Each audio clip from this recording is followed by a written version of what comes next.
Let's talk about what to do if your foster puppy or paws dog no longer wants to go into their crate. Maybe they've started giving you a hard time about going in. They may be a new dog to your home and they may not be comfortable going in their crate.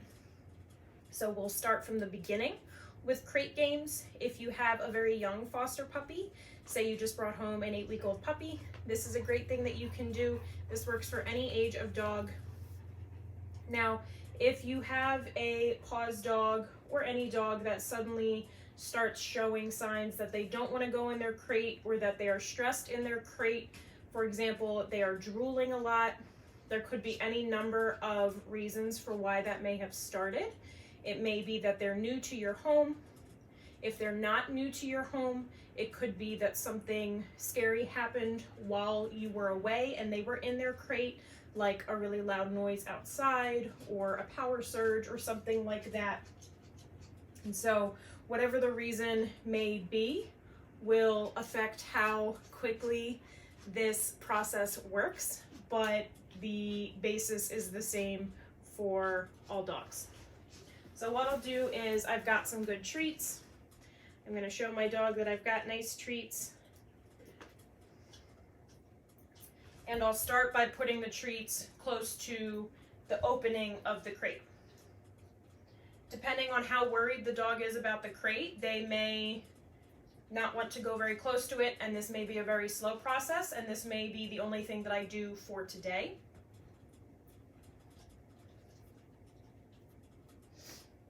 And I'm going to toss one piece into the crate, but notice that my dog doesn't have to put his feet in there in order to get the treats. And so I'm going to start tossing the treat a little bit farther in so that he actually has to go into the crate in order to get it. Good boy. And notice I'm not shoving him in there. I'm not doing like a gotcha moment where I shove him in and then I shut the door. That would be counterproductive to making the dog comfortable with the crate again.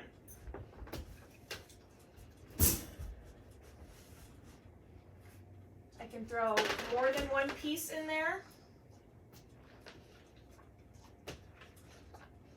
And so you'll notice that my dog is only putting his front end in. He's not put his back feet in yet.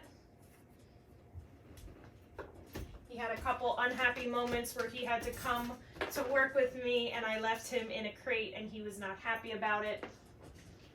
And so since then he has been a little bit wary about me putting him in his crate.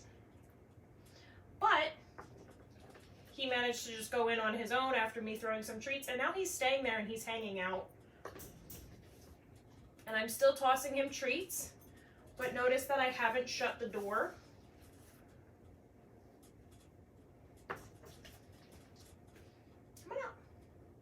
I can coax him out to give him a break if I want.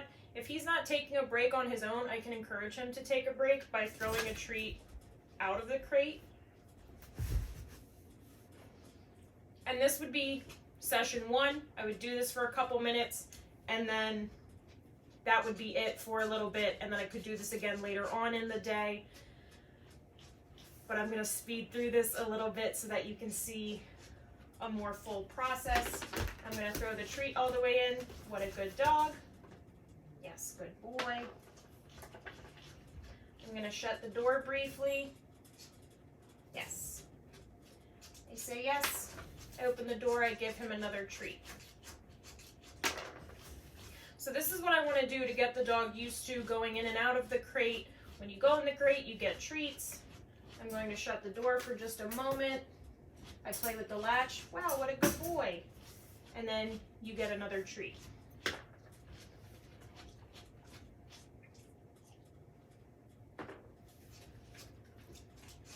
I can ask him for some basic obedience while he's in there.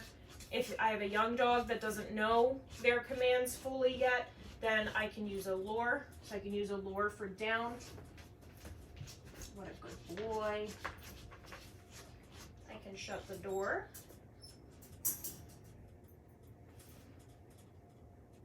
And over time, I will gradually increase the length of time that the door is closed.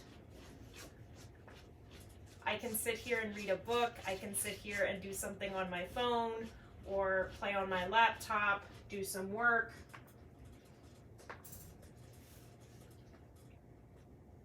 The key is if my dog is whining or barking, I don't want to let them out while they are making those noises.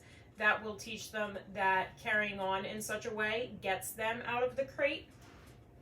And then they will continue to do so in the future in order to be let out of the kennel. And so I want to wait until my dog is being totally quiet.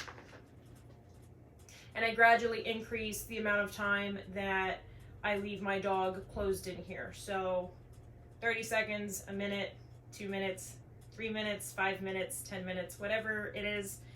If you've been working from home and the dog hasn't had a lot of crate time other than at night, this would be something to work on during the day while you are home to get the dog back in the swing of being in the crate and being comfortable in their crate.